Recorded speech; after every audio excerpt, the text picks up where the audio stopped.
Какво не преживяхме през този живот, пилония и кофино и год. Какво ли не видяхме, какви чудеса се случваха под тези небеса. Но всичко вече мина и не виждам причина сега пак да почнем да се псуваме, пак да се оплюваме. Не може ли злото да приемем на шега?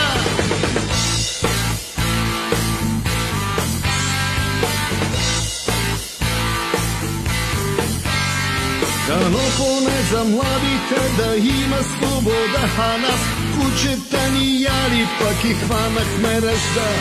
Дано да оставят свои собствени следи и даже да ни бият съседни гърди. А че могат, това го знаем, за това и им желаем съдба, която не да ги закопа и изхвърли от Европа.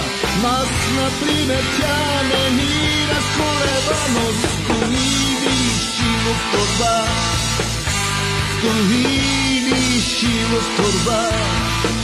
Нека става, каквото става в тази шантава държава. Музикантът постоянно се нуждае от борба. Стои ли шило в торба, стои ли шило в торба. Нека става, каквото става, шантава държава. Нека продължава нашата борба.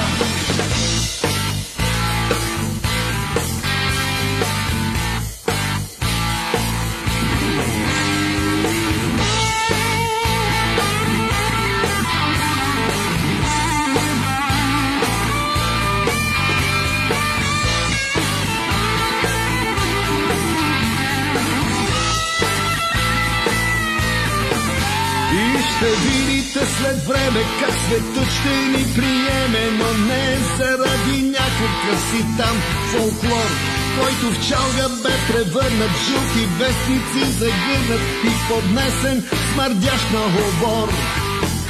Идват нови певци, идват нови штурци и ФСБ.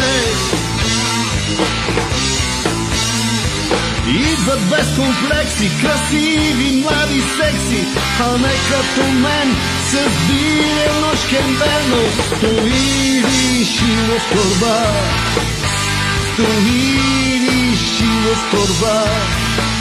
Нека става, каквото става в тази шантава държава. Музикантът постоянно се нуждае от борба. Стои ли шило в торба, стои ли шило в торба. Нека става, каквото става, шантава държава. Нека продължава нашата борба.